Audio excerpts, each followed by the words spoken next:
तो दूसरा सवाल लेना चाहूँगा डॉक्टर राकेश समोरिया साहब से। सर, कोई भी देश जब आज़ाद होता है तो उसका पहला टारगेट होता है कि देश के लोगों को शिक्षित करना।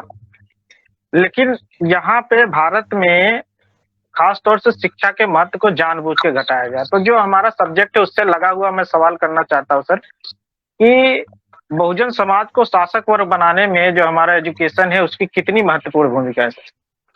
Sir, doctor Rakesh Samoria sir. जी, देखिए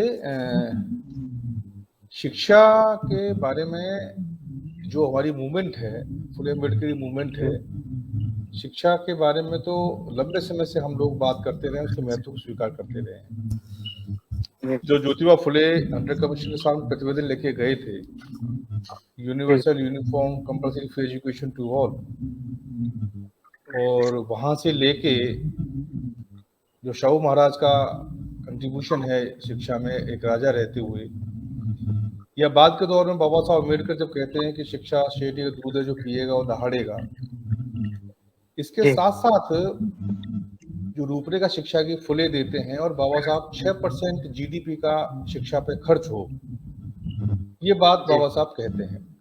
और ये बात वो इसलिए नहीं कहते कि वो किसी वर्ग विशेष की बात कर रहे हैं। शिक्षा के बारे में उनकी एक गहरी समझ और जो एक पॉलिटिकल इकोनॉमिस्ट के रूप में जो बाबा साहब अम्बेडकर का जो कद है विद्वान के रूप में, उसके नाते वो कहते हैं कि 6% जीडीपी का खर्च अगर भारत शिक्षा पे करेगा तो भारत का समाज एक शैक्षिक समाज में रूपांतरित होके वो जीवन के हर दृष्टिकोण में, चाहे वो शैक्षिक, सामाजिक, सांस्कृतिक, राजनीतिक, सामाजिक, जो भी हमारा सामाजिक पक्ष होते हैं राष्ट्र जीवन में, सब में तरक्की करेगा।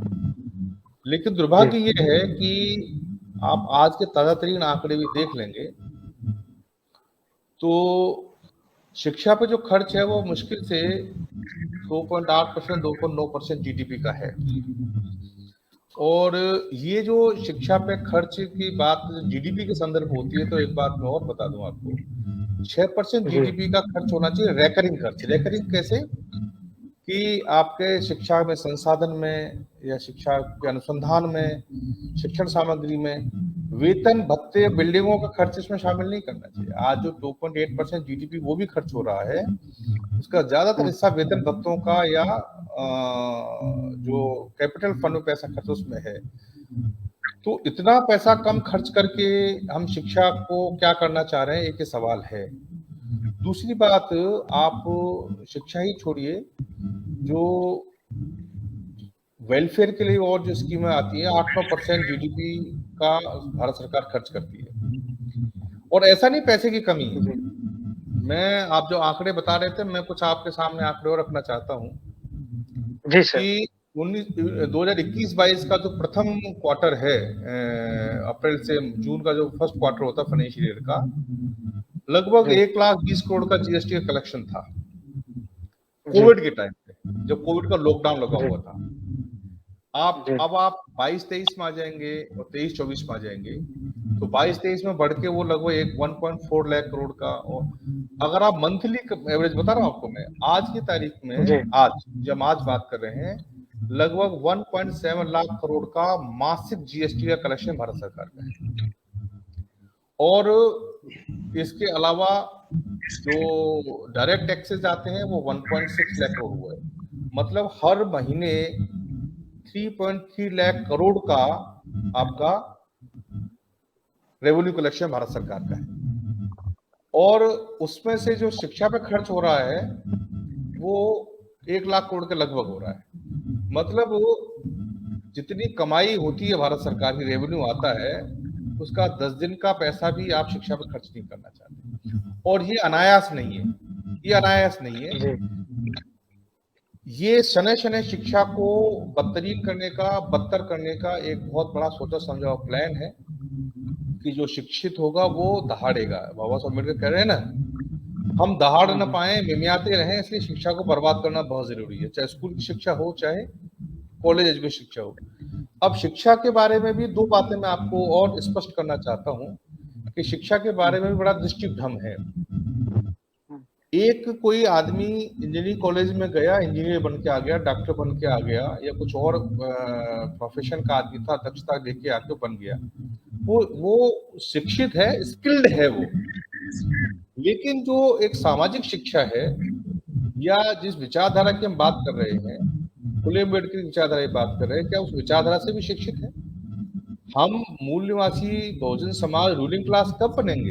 हम रूलिंग क्लास तब बनेंगे जब हम निरंतर अपनी पीढ़ियों को शिक्षित करेंगे आइडियोलॉजी से, विचारधारा से। केवल डॉक्टर इंजीनियर जी, बना के तो विचारधारा हम से नहीं बन पाएंगे। तो जो प्रोफेशनल जो एजुकेशन की बदतरीन हालात हैं वो तो अपनी जगह हैं, लेकिन प्रोफेशनल एजुकेशन तो फिर भी कहीं छोटा मोटा दिख रहा है।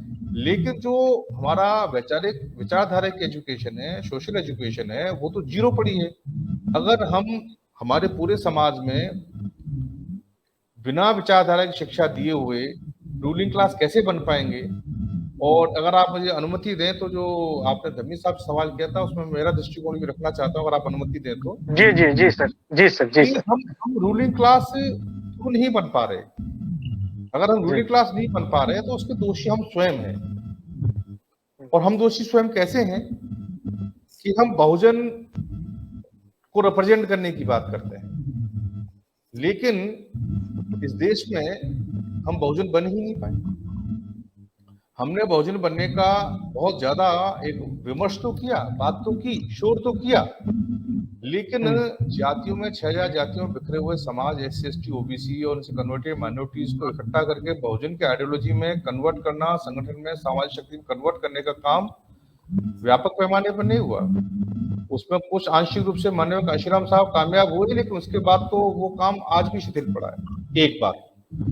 दूसरी बात, हम इन वर्गों में यह विश्वास पैदा नहीं कर पाए कि हम शासक हो सकते हैं। आज भी जब शासक करने की बात कहते हैं तो लोग हंसते हैं, यकीन नहीं करते कि हम बिलीफ सिस्टम नहीं है। आप कोई भी काम करना चाहेंगे और बिलीफ सिस्टम नहीं होगा तो फिर हम वो काम कर नहीं पाएंगे। इसलिए एक बात जो हुई कि एक बड़े साजिश के तरीके से ये प्रचार किया गया कि राजनीति बहुत खराब चीज है, और राजनीति के मार्फत जो गुंडागर्दी, अपराध, भ्रष्टाचार या तमाम तरह की जो रिग्रेसिव एक्टिविटीज थी या जो गलत गतिविधियां थी, उनको प्रचारित करके ये कहा गया कि राजनीति गलत चीज है। तो हमारा आदमी राजनीति से एक तरह से परहेज सा करने लगा।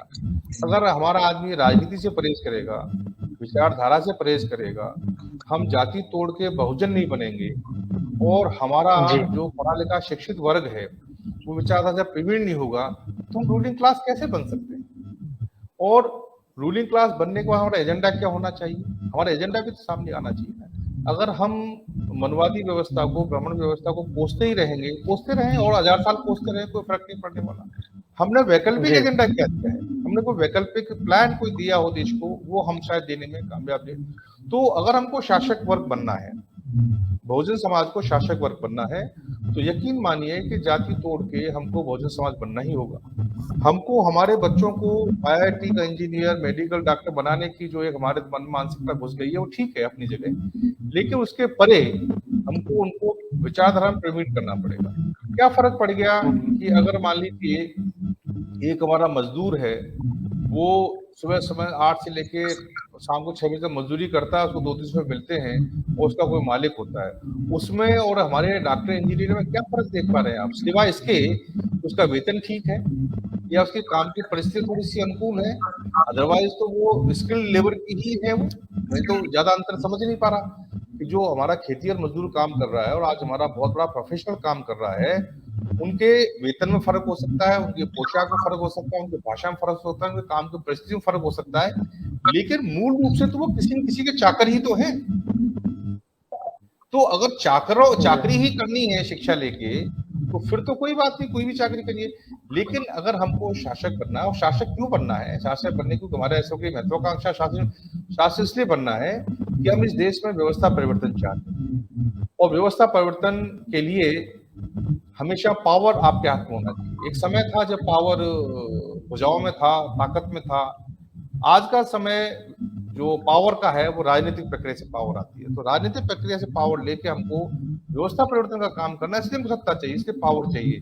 तो बहुत बड़ा काम हमको बहुजन समाज के बनाने में, बहुजन समाज को शिक्षित करने में और उसको ये विश्वास यकीन दिलाने में कि अगर हम जातियों टूटा समाज बहुजन समाज बन जाता है, हम हमारे समाज को एकीकृत कर पाते हैं, प्रशिक्षित कर पाते हैं महापुरुष विचारधारा से, तो उसमें ये बिलीफ सिस्टम आएगा कि हम शासक बन सकते हैं।